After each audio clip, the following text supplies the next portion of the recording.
Assalamualaikum warahmatullahi wabarakatuh.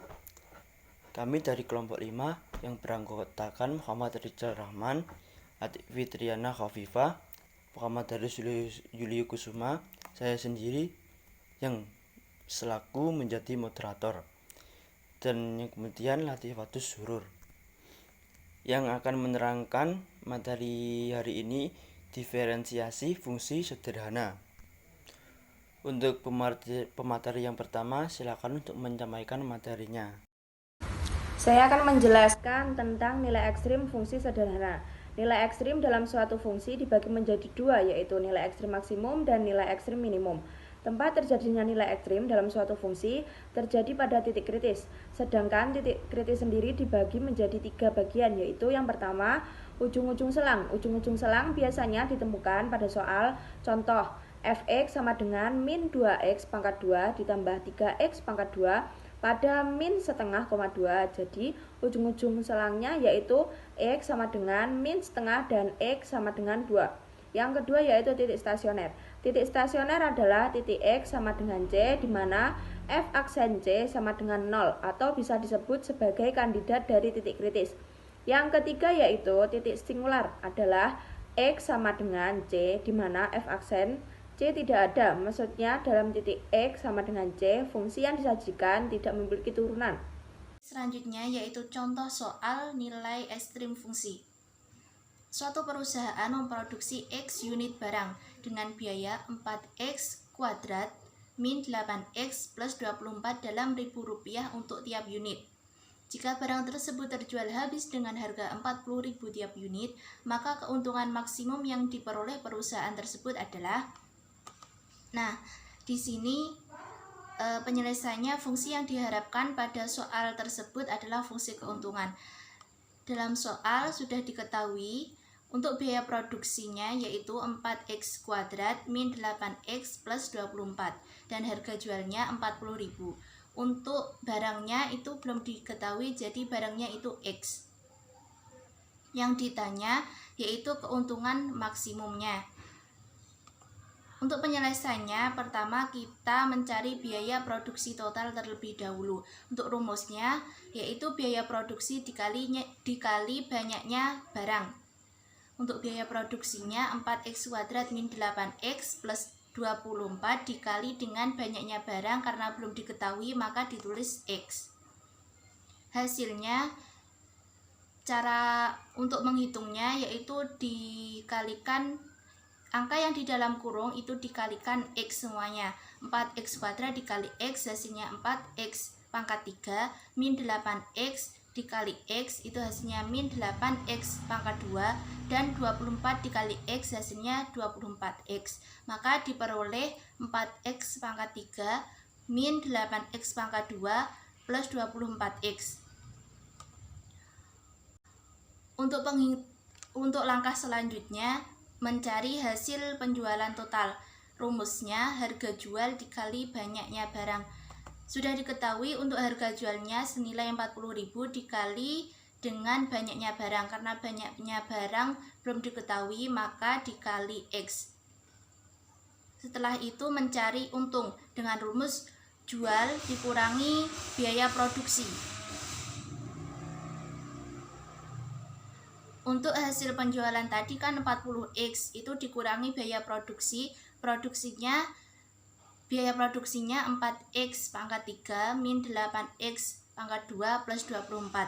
Maka diperoleh untuk untungnya, nilai untungnya itu min 4X pangkat 3 plus 8X pangkat 2 plus 16X.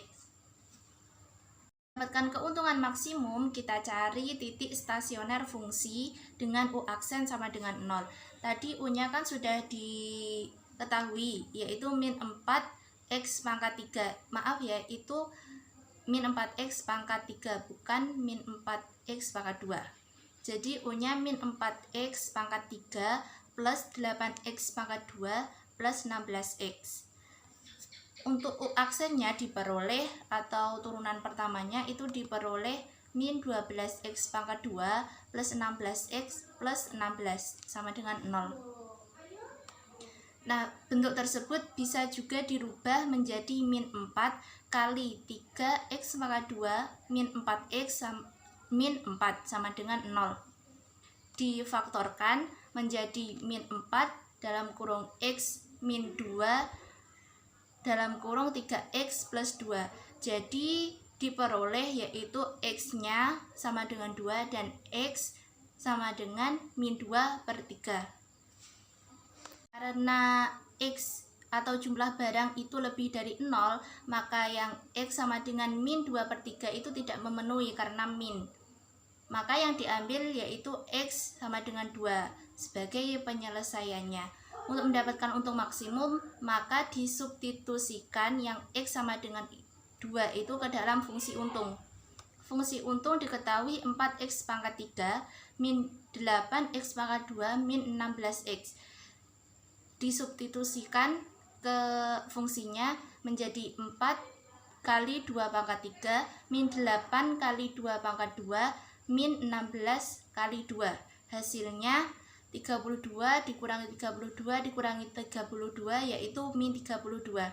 Itu sebenarnya min 32, karena min itu tidak dianggap jadi ditulis 32.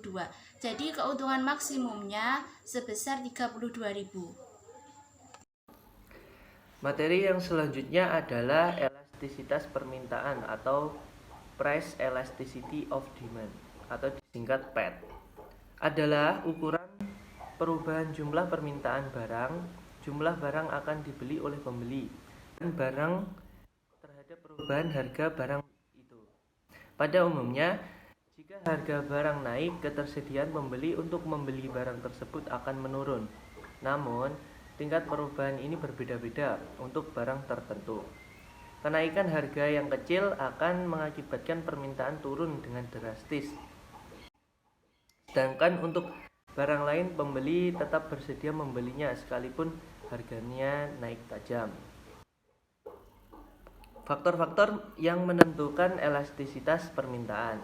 Yang pertama yaitu ketersediaan barang pengganti. Semakin banyak barang substitusi yang tersedia, permintaan akan cenderung semakin elastis karena pembeli dapat membeli barang lain bahkan jika harga berubah sedikit saja. Yang kedua, persentase dari pendapatan pembeli. Semakin tinggi harga barang jika diukur sebagai persentase dari pendapatan pembeli. Elastisitas cenderung lebih tinggi karena pembeli akan lebih berhati-hati dalam membeli barang tersebut. Yang selanjutnya, kebutuhan. Semakin penting kebutuhan akan suatu barang, permintaan cenderung menjadi inelastis karena pembeli akan membelinya tanpa memperdulikan harga. Contohnya adalah obat insulin bagi mereka yang membutuhkan. Selanjutnya, durasi. Umumnya semakin lama perubahan harga barang bertahan, elastisitas akan semakin tinggi karena konsumen memiliki waktu dan ketersediaan untuk mengubah perilaku konsumsinya. Sebagai contoh, jika harga bahan bakar minyak atau BBM naik, dalam jangka pendek konsumen akan tetap membutuhkannya dan membelinya dengan jumlah yang sama. Selanjutnya yaitu jenis-jenis elastisitas permintaan. Yang pertama yaitu elastisitas harga, yakni persentase perubahan jumlah barang yang diminta karena perubahan harga barang itu sebesar 1%.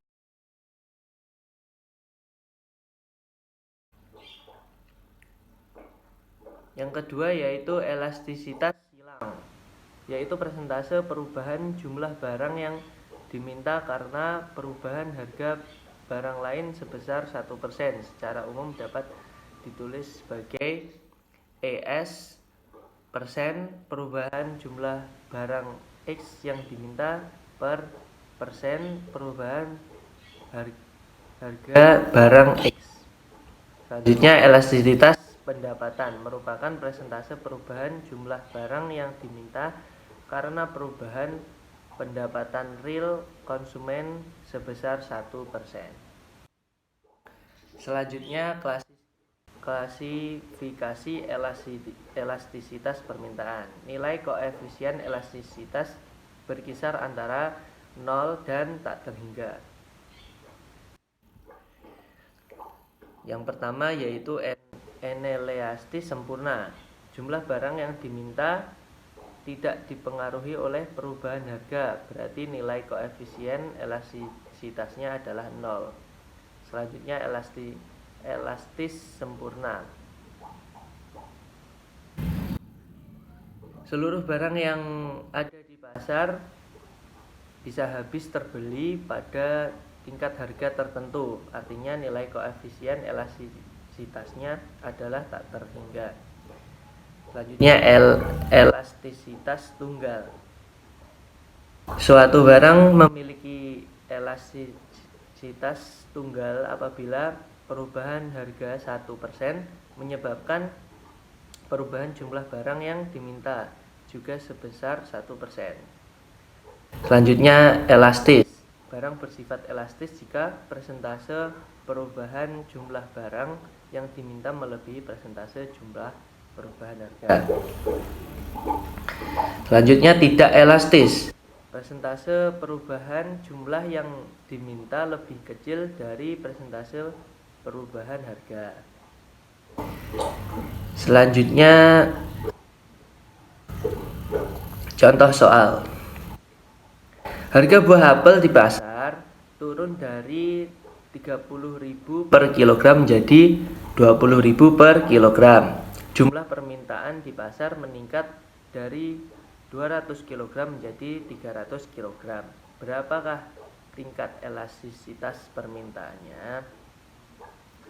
Yang pertama yaitu diketahui delta Q sama dengan 300 kg dikurangi 200 kg. Jadi delta Q sama dengan 100 kg. Selanjutnya delta P. Delta P sama dengan 30.000 dikurangi 20.000. 30.000 dikurangi 20.000 yaitu 10.000. Selanjutnya P. P sama dengan 30.000 dan Q sama dengan 200. Penyelesaiannya. Rumusnya yaitu ED delta Q per delta P dikali P per Q. ED-nya yaitu 100 per 10.000 dikali 30.000 per 200. Jadi ED-nya yaitu 1,5. Jadi elastisitas permintaan harga apel di pasar adalah 1,5. Ini menunjukkan bahwa permintaan apel di pasar bersifat elastis, di mana persentase perubahan harga jauh lebih kecil dibandingkan persentase perubahan jumlah yang diminta. Kemudian materi yang selanjutnya elastisitas penawaran. Elastisitas penawaran adalah tingkat perubahan penawaran atas barang dan jasa yang diakibatkan karena adanya perubahan harga barang dan jasa tersebut. Sementara itu, menurut Marit, elastisitas penawaran mengukur respon penawaran terhadap perubahan harga. Selanjutnya, masih dalam nada yang serupa, Putranto menjelaskan bahwa elastisitas penawaran adalah ukuran berubahnya kuantitas penawaran suatu barang atau komoditas akibat adanya perubahan harga. Untuk rumus elastisitas penawaran, untuk mengukur besar dan kecilnya tingkat perubahan tersebut diukur dengan angka-angka yang disebut koefisien elastisitas penawaran dengan lambang ES, elasticity supply. Rumus koefisien elastisitas penawaran tersebut adalah sebagai berikut. ES sama dengan persentase perubahan barang dibagi persentase perubahan harga. Atau bisa juga ES delta Q per Q dibagi delta P per P. Atau juga IS sama dengan Q1 dikurangi Q per Q dibagi P1 dikurangi P per P. Kemudian untuk keterangan IS sama dengan elastisitas penawaran.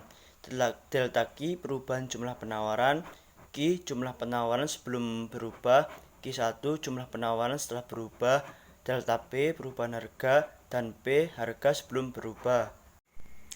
Untuk contoh soal, pada saat harga smartphone 1 juta per buah, jumlah HP yang ditawarkan 900 buah, dan ketika harga turun menjadi 900, jumlah smartphone yang ditawarkan turun menjadi 800 buah. Dan penyelesaiannya adalah diketahui P1 harga sebelum berubah adalah 1 juta. Dan untuk Q1 jumlah penawaran sebelum berubah 900. Untuk P2 harga sesudah berubah adalah 900.000. Dan untuk Q2 jumlah penawaran setelah berubah adalah 800.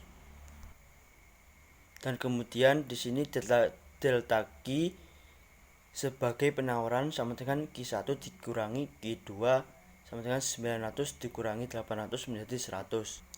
Dan untuk delta P untuk sebagai harga sama dengan P1 dikurangi P2 sama dengan 1 juta dikurangi 900 menjadi 100.